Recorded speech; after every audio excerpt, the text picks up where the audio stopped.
Howdy neighbor, and welcome to the Plain Spoken Homestead.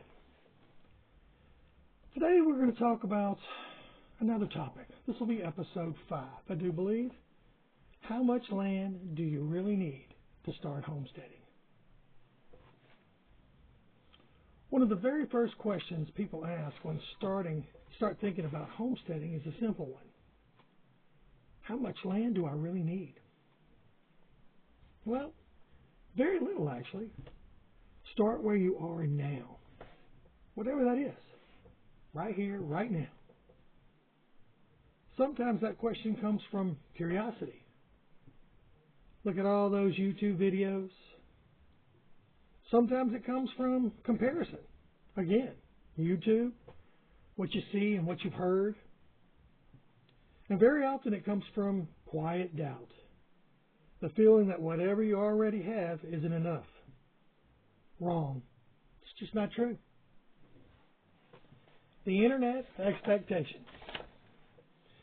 The Internet has a way of answering those questions loudly. You know the Plain Spoken Homestead. I don't like things loudly. You see images of wide open acreages, long driveways, big beautiful red barns, fences that stretch out into the distance. Look behind me. Big red barn. And without anyone saying it directly, the message sinks in. Into here.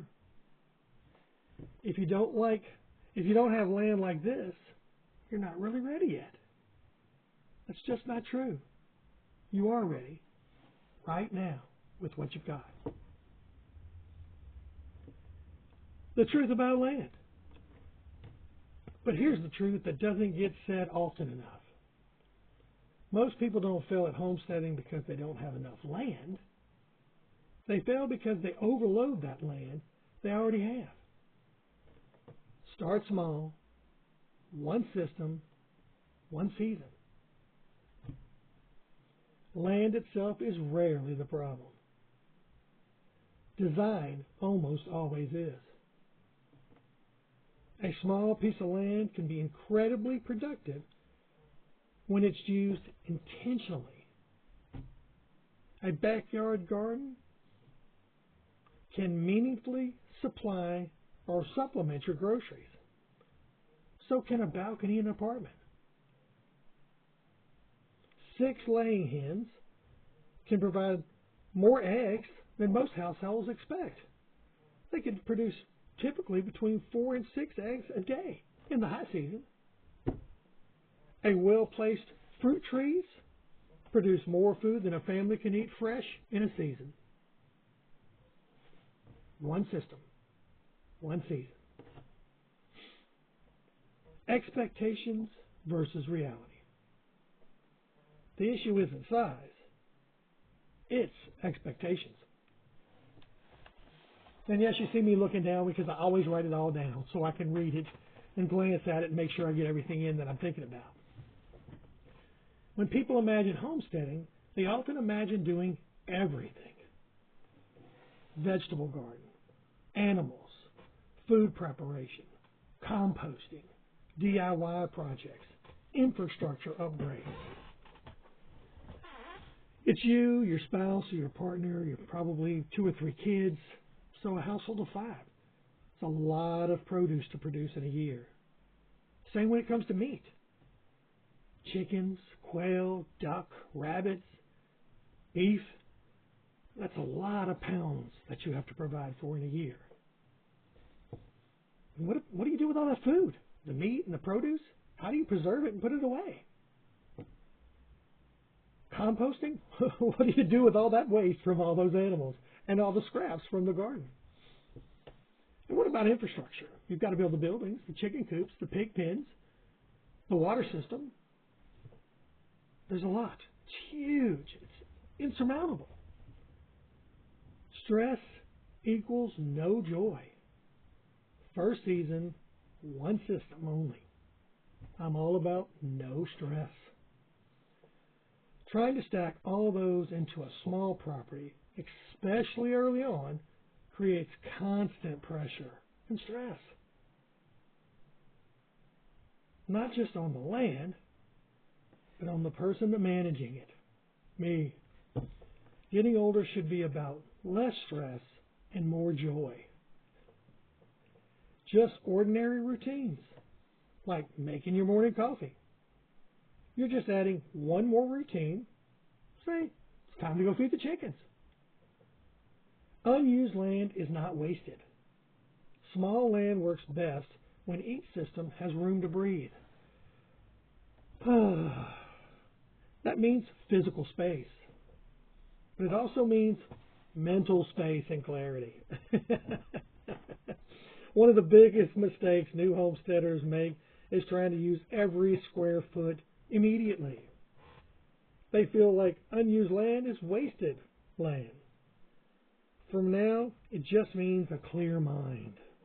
Peace. Start with one system on the land. Routines. Get up, make your coffee, go feed the chickens. It's just routine. Joy. Unused land is margin. It's flexibility. It's room to recover when something goes wrong. When every corner of your property is busy, nothing has space to fail safely. And failure is a part of learning. Remember sending your kids to school. We've got to learn, but we fail to learn. We fail at something, and that's how we learn. We do it again. Just like homesteading, we learn.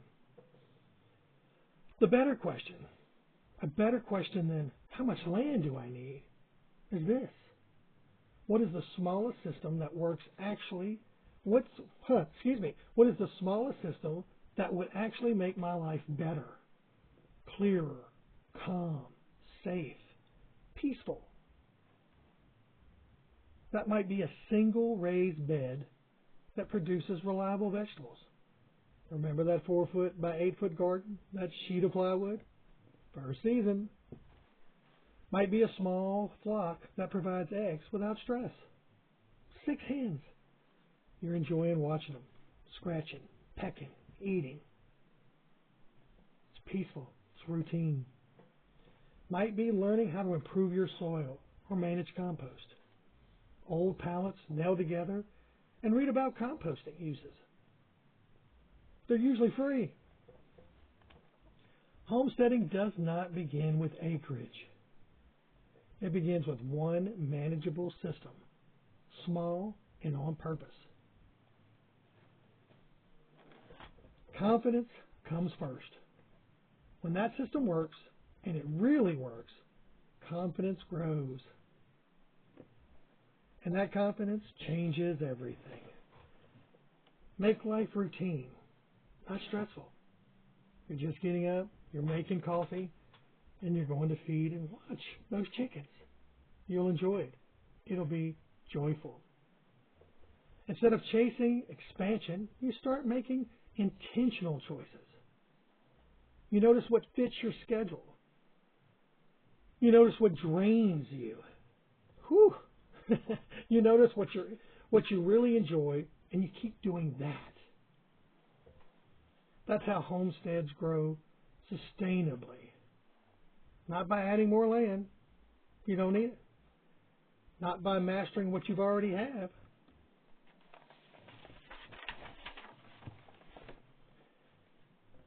If your property can support one system that runs smoothly without stress, that's enough to start. You don't earn the right to homestead by owning more. You earn it by showing up consistently to do something you can actually manage and enjoy. I'm telling you, going out to feed those chickens will be joyful. You'll watch them scratch around and peck. You'll try to think of things. Well, I wonder if I got some worms, if I produced worms. I bet they would love that, and you would enjoy watching them. Land doesn't make a homestead. Stewardship does. You are the steward of your homestead. Remember that. This is all about production and life and producing, but it's joyful. That's what life's all about. Joy. And stewardship starts exactly where you are right now. Welcome, neighbors, and thanks for watching The Plain Spoken Homestead. And I'll see you again, maybe later in the week with a short, but definitely at the end of the week with a recap for episode 5. Thanks again. You're such a pleasure to talk to. I enjoy it every single day. Have a great day.